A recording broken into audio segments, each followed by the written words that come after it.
다니엘은 어떤 사람이었습니까? 다니엘은 기도의 사람이었습니다. 근데 기도의 사람이라는 호칭 외에 다른 많은 호칭도 다니엘에게 붙여졌었습니다. 예언자 다니엘. 다니엘은 마지막 때에 대한 그 주님의 재림에 대한 예언도 했고요. 그리고 그리스도에 대한 메시아에 대한 그런 예언도 한 예언자 다니엘이었습니다.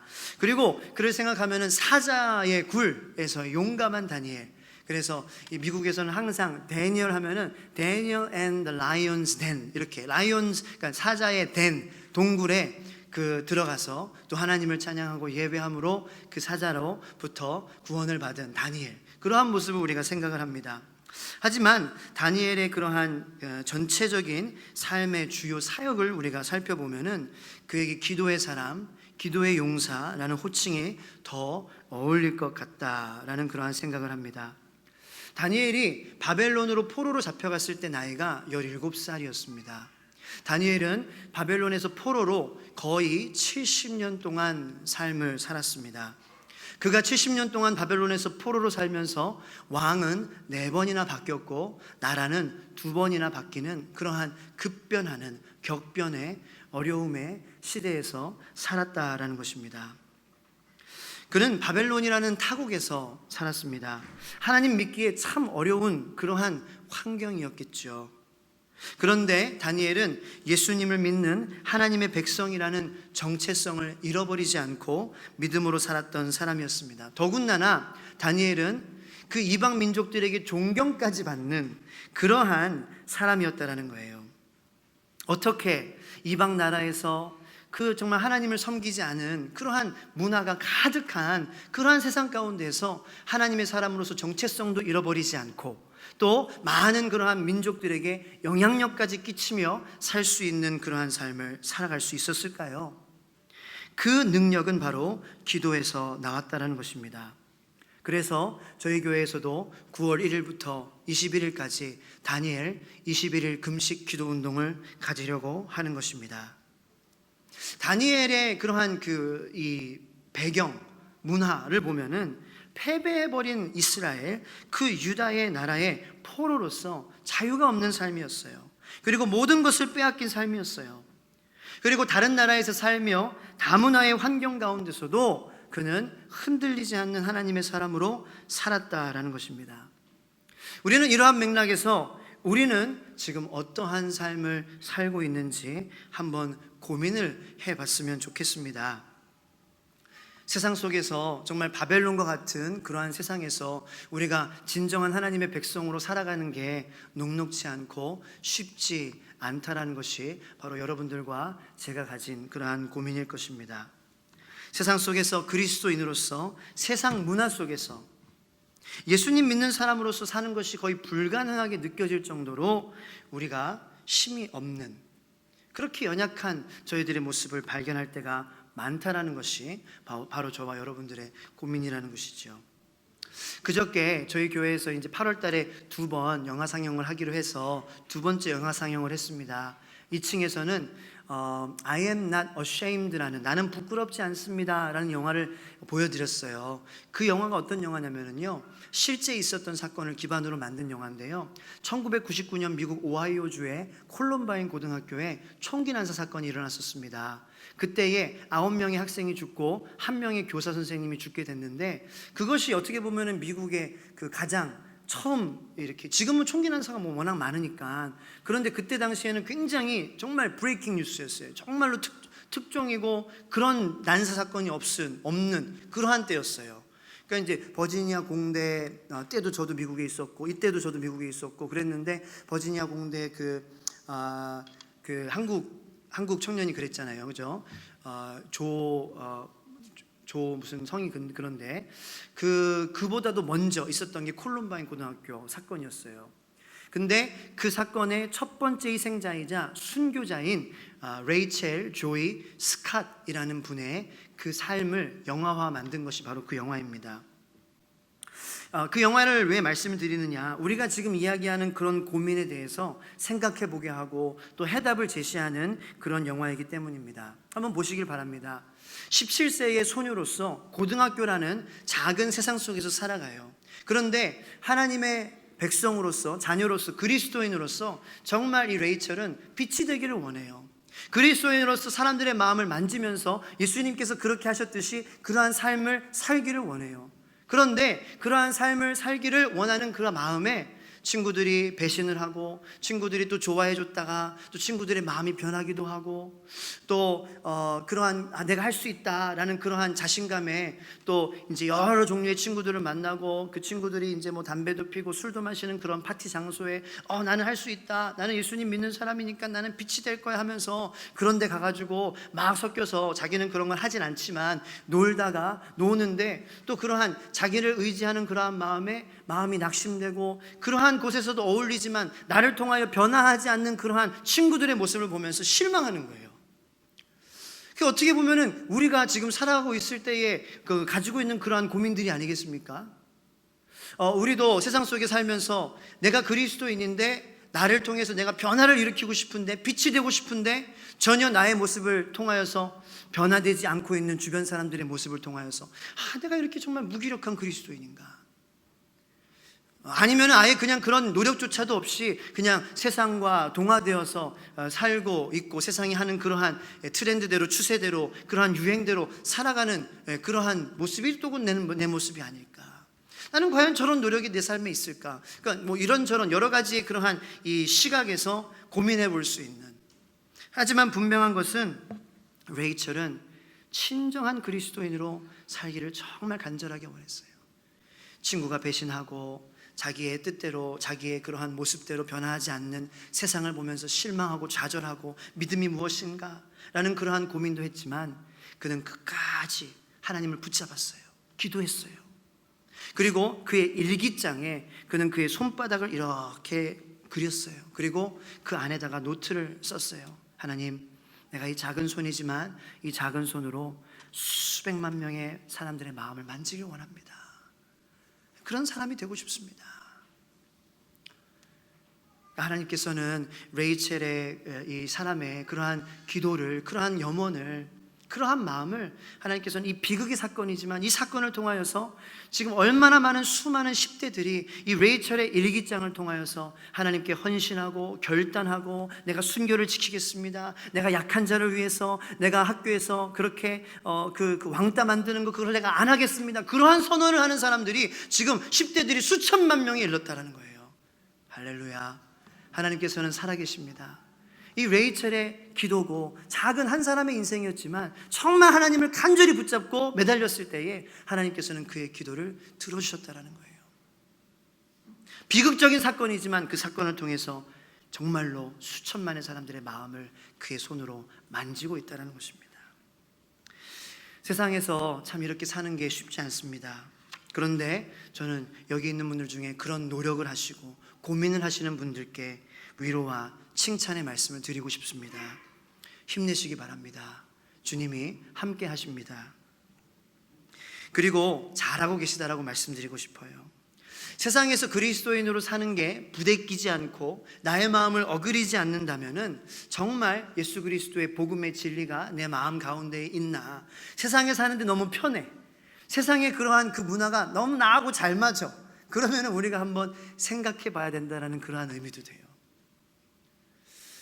물론 우리 마음 가운데에 하나님이 계셔서 역사하셔서 예수님의 복음이 계셔서 은혜가 충만할 때에 우리가 나가서 정말 모든 것을 할 수 있다는 그러한 결단을 갖지만 나가서 금방 우리의 마음이 실족하고 또 유혹에 막 갈팡질팡하는 그러한 모습을 가지고 살지 않습니까? 근데 그게 정상이라는 거예요. 정상이라는 거예요. 오히려 불편하지 않고 그냥 아무 꺼리낌 없이 세상에 동화되며 살면 정말 바른 은혜를 우리가 받으면 사는지 생각해 봐야 된다는 말씀이죠. 왜 그렇습니까? 제 말이 아니에요. 요한복음 14장 17절에 그는 진리의 영이라 세상은 능히 그를 받지 못하나니 이를 그를 보지도 못하고 알지도 못함이라.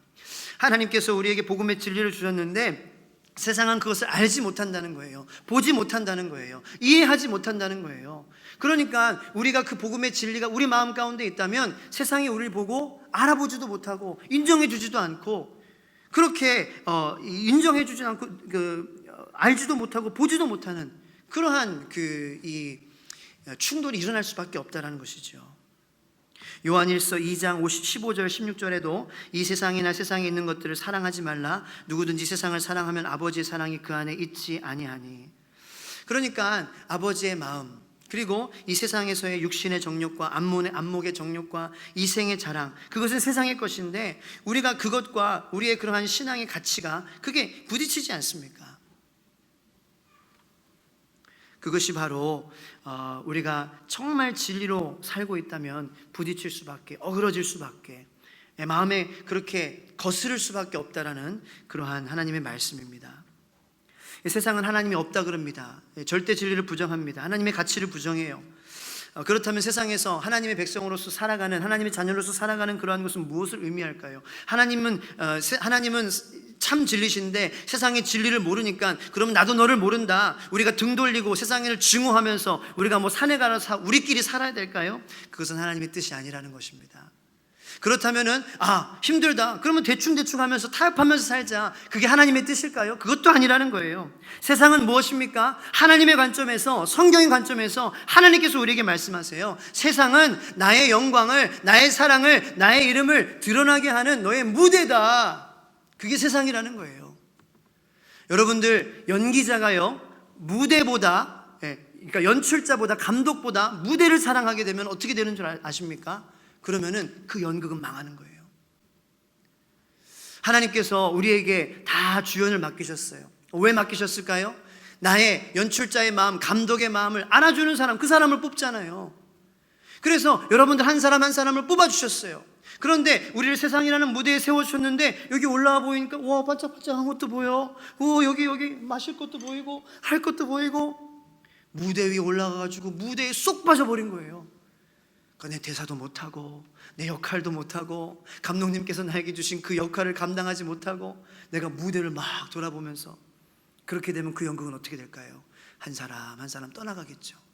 야, 내가 돈 내고 와가지고 좋은 작품 보러 왔는데 내가 이렇게 무대 위에 올라가지고 무대에 취한 사람을 보다니 하면서 다 떠나가게 될 거예요. 그런데 무대 위에 올라와서 무대 위에 심취해 있는 것이 아니라, 야, 내가 무대 위에 올라왔어, 여기에 빠져 있는 사람이 아니라 감독님이 말씀한 대로, 연출자가 기획한 대로 그 역할을 충분히 이해하고 나에게 주어진 대사를 내가 정확한 때에 그 타이밍에 내가 할 수 있는 그러한 그 마음이, 그 열심이, 그 노력이 있다면 우리는 높아지려고 하지 않아도 백상예술대상 연기상 받고요, 대종상 연기상 받게 되는 거고요, 사람들이 많이 찾아와서 브로드웨이도 쓰게 되는 것이고요, 여러분들 이 세상이 여러분들 하나님의 영광을 나타내기 위한 여러분들의 무대가 되기를 예수님의 이름으로 축복합니다. 그게 세상이라는 거예요. 그게 하나님의 시각으로, 성경적인 시각으로 바라보는 세상. 그 세상에 세워주신 하나님을 바라보며 그 나에게 주신 역할을 감당할 때에 저기서 그냥 전국 방방곳곳에서 우리를 보기 위해서, 우리가 오라고 하지 않아도 하나님께서는 우리를 사용하여 주시고 축복하여 주신다는 것입니다. 어떤 청년이 담임 목사님에게 이런 상담을 했어요. 목사님, 제가 대학교 다닐 때보다 직장생활 할 때 4배나 신앙생활이 더 어려운 것 같아요. 맞습니다. 그리고 이 청년의 고민은 우리 모두의 고민이어야 됩니다. 힘듭니다. 직장생활하면 4배 힘들어지고요, 결혼하면 또 힘들어지고요, 자식 낳으면 더 힘들어지고요. 그러면 그렇게 더 힘들어진다고, 힘들어질 때마다 내가 어느 정도 타협하자, 어느 정도 그냥 대충 하자, 이렇게 돼야 되겠습니까? 적당하게 하는 신앙생활은 쉬워요. 적당하게 대충 믿고 대충 기도하고, 하고 싶을 때 하고 안 하고 싶을 때 안 하고, 이거는 쉽습니다. 누구나 할 수 있습니다. 그런데 우리는 이 적당함의 위험을 깨달아야 됩니다. 마귀는 적당할 때 더 역사하는 거예요. 제가요, 아주 이제 인생에서 막 신앙이 바닥을 칠 때에, 차가웠을 때에 마귀는 안 건드려요. 왜? 지가 알아서 차가워져. 지가 알아서 넘어져. 지가 알아서 하나님 막 싫대, 막 사람들 미워하고 증오해. 알아서. 마귀가 건들지 않아요. 그런데 하나님 말씀대로 살까? 아니야. 세상이 하라는 대로 하자. 이럴 때에 마귀가 더 막 역사하는 거예요. 막 우는 사자와 같이 막 달려들고, 막 그런 마음에 그러한 있는 죄들이 막 힘들게 하고, 죄를 계속 짓게 하고. 여러분, 아예 뜨거워지면은요, 마귀가 여러분들을 건들지 못하게 될 줄로 믿으시기를 축원합니다. 모세가요, 하나님의 임재하심을 시내산에서 경험하고 내려왔을 때의 그의 얼굴이 하나님을 만남으로 말미암아 광채가 찬란하게 빛이 났다라고 성경이 기록하고 있습니다. 그때의 이스라엘 백성들이 모세를 신과 같이 여겼대요. 두렵게 여겼다라는 거예요.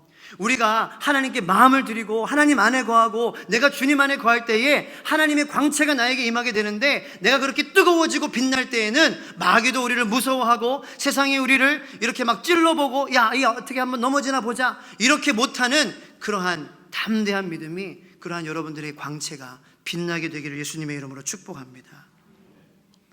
가룟 유다도요, 미지근하게 살아가지고 3년 동안 예수님과 함께 동고동락했지만 한쪽은 예수님 믿고 한쪽은 조금 의심하고, 한쪽은 예수님 맞나? 아니야, 세상이 맞을 거야? 저 유대인들의 저 세상들의 말이 맞나? 그러니까 마귀가 그 유다를 끝까지 괴롭힌 거예요. 그 은 30냥에 예수님을 팔아먹게 만들지 않았습니까?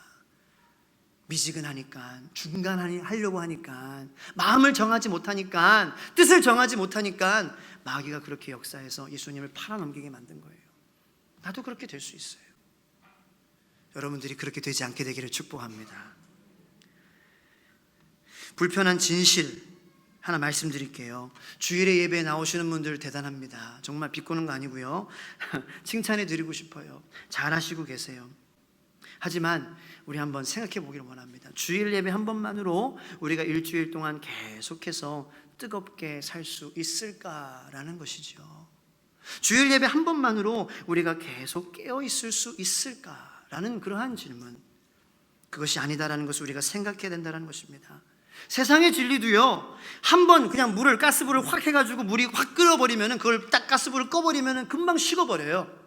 그런데 미약한 불이라도, 작은 불이라도 계속해서 냄비를 데우고 있으면 그 안에서 뼈국물이 사골국물이 되고, 아주 깊은 국물이 되고, 진한 국물이 되고, 작은 불이라도 여러분들 업신여기지 않게 되기를 축복합니다. 작은 말씀으로 가까이 가는 노력이, 기도하는 노력이, 내가 한 구절이라도 말씀을 읽고 하루를 시작해야 되겠다는 노력이 절대로 헛된 노력이 아니심을 믿으시기를 축원합니다. 작은 죄에 우리가 깨어 있어야 되는 것처럼, 작은 하나님의 말씀 가운데, 빛 가운데에, 그 뜨거운 불 가운데 우리가 가려고 하는 그러한 노력이 우리를 뜨겁게 하는 거예요. 매일 큐티 하시기 바래요. 말씀 한 구절이라도 읽으시기 바래요. 시간이 없다, 시간이 없는 것은 언제까지 우리가 그런 핑계를 댈까요? 밥 먹을 시간 있잖아요. 씻을 시간 있잖아요. 작은 노력이라도 그렇게 하나님께 나아갈 때 그것이 중간 노력이 되고 큰 노력이 되고, 여러분들의 삶 가운데 말씀이 한 절이, 한 장이, 10장이, 100장이 되기를 예수님의 이름으로 축복합니다.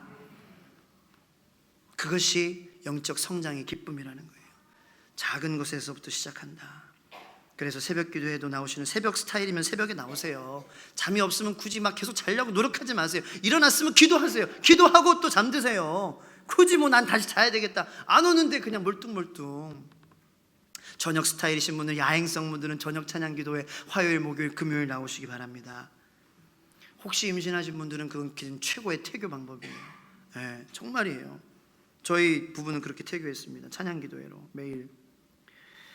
마음을 정해야 돼요. 내가 그렇게 하겠다. 내가 뜻을 정해야 돼요. 태도를 분명하게 돼요. 나는 하나님의 사람으로서 이 세상을 살아가겠다. 다니엘처럼. 그게 오늘 1장 8절의 말씀입니다. 다니엘이 어떻게 이 바벨론의 이 세상 같은 바벨론 같은 문화에서 살아가면서 예수님의 자녀라는, 하나님의 자녀라는 정체성을 잃어버리지 않고, 그럼에도 행복하고 기뻐하고 많은 사람들에게 영향을 주는 삶을 살았을까? 1장 8절 말씀 다 같이 한번 읽겠습니다. 시작.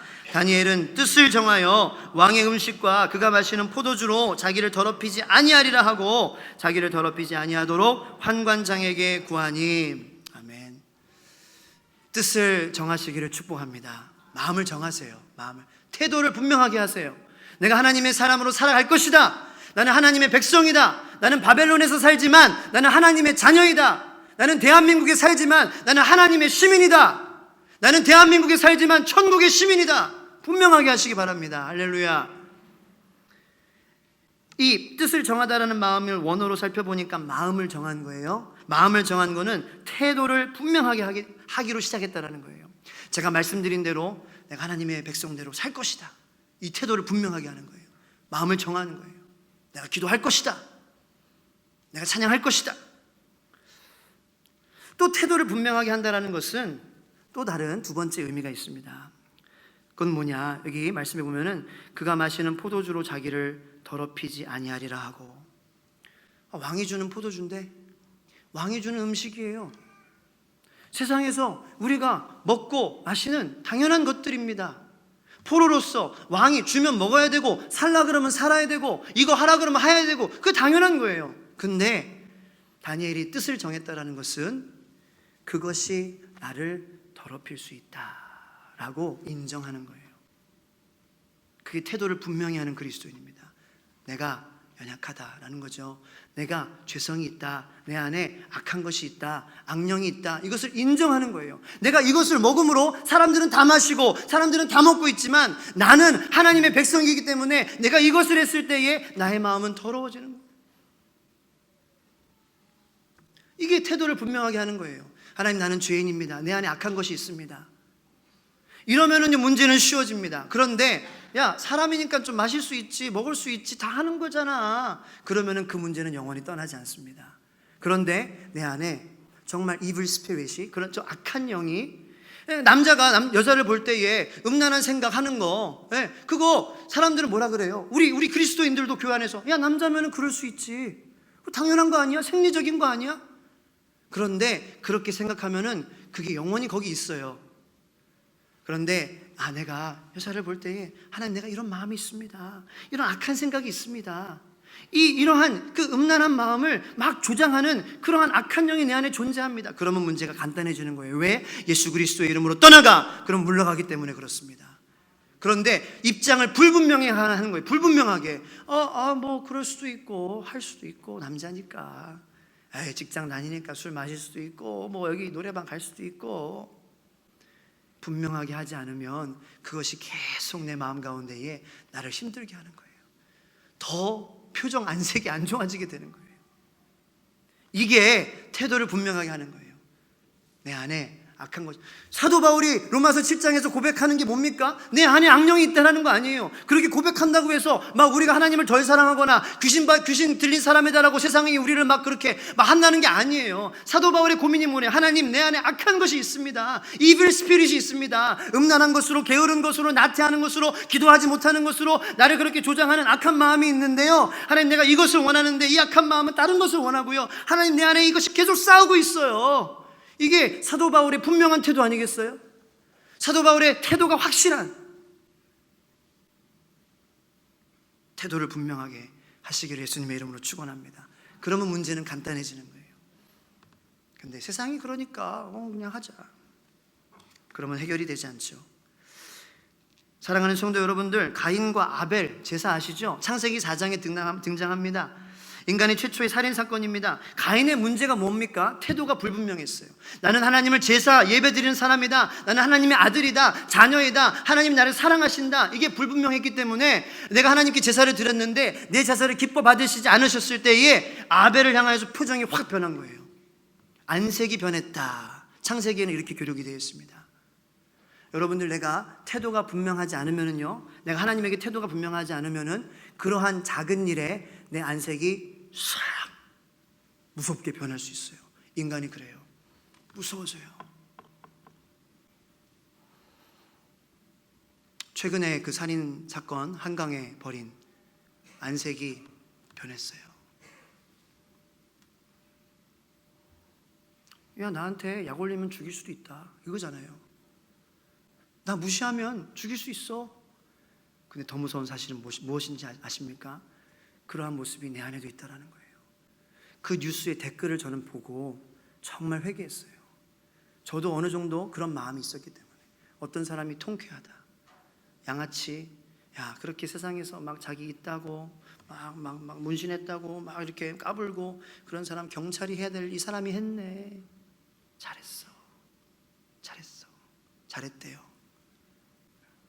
그게 나라는 거예요. 그게 나라는 거예요. 태도를 분명하게 하지 않으면 안색이 변하고요, 사람이 사람을 죽이는 게 약 올리면 죽일 수도 있지, 이렇게 된다는 거예요. 저는 여러분들이 가인이 되지 않게 되기를 축복합니다. 안색이 변할 수 있어요. 나도 안색이 확 변할 수 있어요. 마음을 정하지 않으면. 그러면 그때 어떻게 해야 돼요? 그때라도 마음을 정해야 돼요. 내가 안색이 변했습니다. 하나님, 내가 이 작은 일에 내 아벨의 동생의 제사가 받아지면 내가 바른 태도를 갖고 있으면 하나님, 제 제사가 무엇이 문제였을까요? 하나님, 내가 정성을 더 못했습니다. 죄송합니다. 이게 뜻을 정한 사람의 태도여야 되는데 뜻을 정하지 않으니까, 내가 하나님의 자녀라는 게 불분명하니까 아벨이 질투가 나고 표정이 변하고 안색이 변하고 차갑게 변하고 말로 죽이고 행동으로 죽이고, 그것이 바로 우리들의 모습이라는 것입니다. 뜻을 정하지 못할 때에 태도를 분명히 해도 실수할 수 있습니다. 하지만 그 태도가 분명한 사람은 회개하는 그러한 축복의 역사가 있게 된다는 것입니다. 다시 내가 돌아오게 하고 다시 하나님께 정성스러운 제사를 드려서, 그래, 하나님께서는 가인에 대해서 굉장히 참으셨거든요. 야, 너 그렇게 하지 마. 너 지금 죄가 엎드려져 있어. 너 표정 변했어. 죄 엎드려져 있어. 죄 가까워. 너 다시 돌아와. 뜻을 분명하게 해. 말씀하시는데 거기에 순종하지 않았어요. 그러니까 더 큰 죄로 신앙생활의 실패로 나간 거예요. 하나님의 음성을 들으시기를 축복합니다. 죄가 항상 엎드려져 있어요.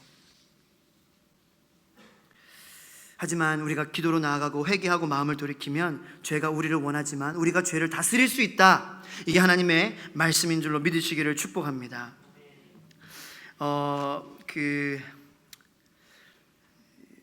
우리나라에서는 이제 요즘 100만 명 정도가 따라가면 패션, 유행이라고 그러고, 500만 명이면 트렌드라고 그러고, 1000만 명 정도가 따라가면 그것을 문화라고 합니다. 그래서 영화도 1000만 명 관객을 돌파했다라는 것을 굉장히 의미 있게 두는 것이 바로 거기에 있습니다.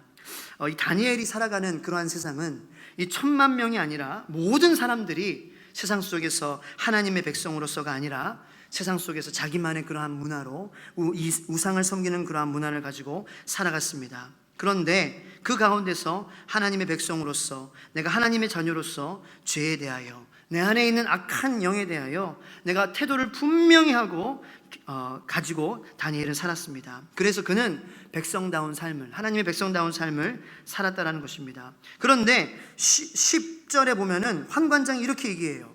10절 말씀 한번 보세요.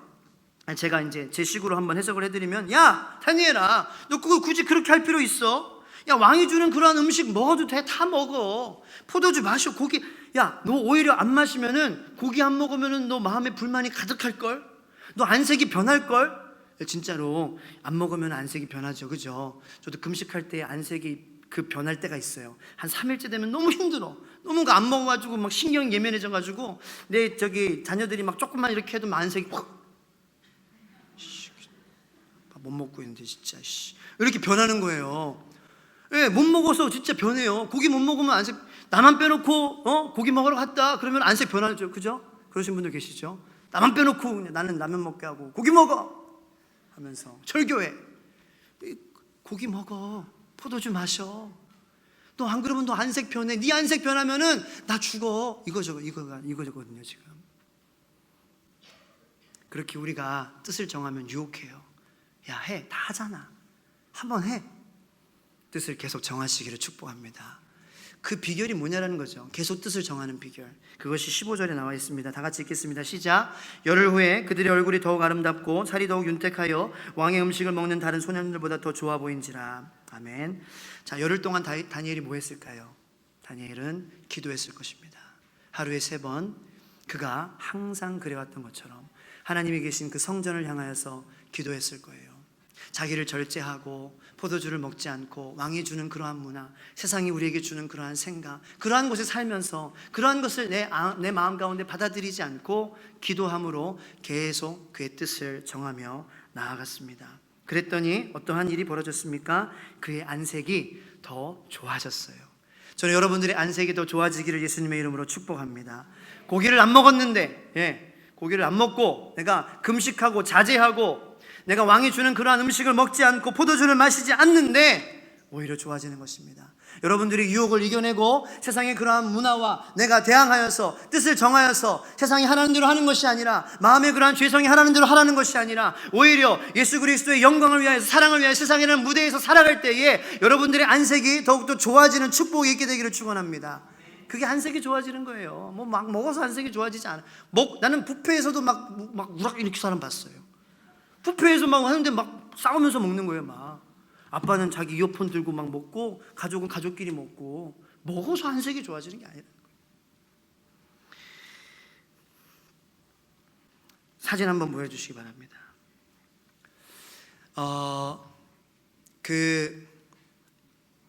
믿으시기 어렵겠지만 이건 한 나무에서 열린 포도송입니다. 보통 포도나무에서 포도송이가 50에서 100송이 정도 열린다 그래요. 그런데 기네스북에 한 그루의 포도나무에 3,000송이가 열리는 포도나무가 일본에 있었어요. 근데 이제 일본에 있다 그러면 우리나라가 이제 열받아가지고 와 일본만 있냐 하면서 축구도 우리나라가 더 잘하자 한국보다 더 그런 그 라이벌 의식에 의해서 야 일본만 있냐 우리도. 그래서 거창의 한 농부가 일본에 가서 공부를 했어요. 연구를 했어요. 야 무엇이 비결이냐 깨닫고 이게 거창에 있는 포도나무인데요, 여기에 우리 한 나무에 4,500송이의 포도가 열렸어요. 이게 작년에 그 뉴스에 나왔어요. MBC 뉴스에. 그래서 비공식적으로 기네스북의 1위예요. 근데 비결이 뭘까요? 비결이 막 유전자를 막 어떻게 했을까요? 막 화학적인 그런 그런 그 비율을 막 섞어가지고 막 아티피셜하게 막 인위적으로 막 그렇게 했을까요? 아니에요. 이 농부는 이 나무에게 그냥 유기농 비료 그리고 물 주고 땡 그리고 사랑해주고 또 비밀이 하나 더 있는데 그건 다음 주에 알려드릴게요. 다음 주에 미리 조사하지 마시기 바랍니다. 그럼 재미없으니까. 그냥 유기농 비료 줬어요. 한 그루에 4,500송이의 포도나무가 열리는 거예요. 유기농이 뭐죠? 오르가닉, 순수한 거잖아요. 오염되지 않은 거. 하나님 앞에 우리가 순수하고 선한 그러한 모습이 뭘까요? 기도함으로 하나님께 가까이 나가는 모습인 줄로 믿으시기를 축복합니다. 그렇게 우리가 뜻을 정하고 하나님께 기도하며 나갈 때에 하나님께서는 어떻게 주시냐? 너 컵 갖고 와봐. 컵 거기 선 보여? 여기 그래 여기까지 너 가. 다음 사람. 이게 하나님이 아니에요. 하나님은 하나님 넘쳐요. 됐어. 받아. 넘쳐요. 흐르고 내 테이블에서 흘러서 다음 가정으로, 다음 세상, 다른 문화로 널리 흘러 넘치게 하시는. 그래서 성경에는 하나님의 그러한 축복이 my cup에서, 내 컵에서 overflow, 넘쳐나게 흐르게 하시는 거예요. 그게 하나님을 향한 여러분들의 축복이심을 믿으시기를 축원합니다. 보통 하나님은 아니에요. 여러분 너무 작게 생각하지 마세요. 여러분들의 축복을 30배, 60배, 100배 누르고 흔들어 넘치는 그러한 하나님의 축복이, 마음을 뜻을 정하세요. 하나님의 사람으로 살기를 정하세요. 하나님의 백성으로 살기를 정하세요. 그리고 내가 나의 부족함을 인정하세요. 내 안에 이러한 내가 더러워질 수 있는 나는 사람이다. 나는 이러한 그러한 죄의 마음이 있다. 그걸 인정하고 기도함으로 계속해서 그 뜻을 갱신하면서 나아갈 때에 여러분들의 삶이 이렇게 풍성해지게 될 줄로 믿습니다. 다 같이 일어나시겠습니다. 일어나셔서 우리 찬양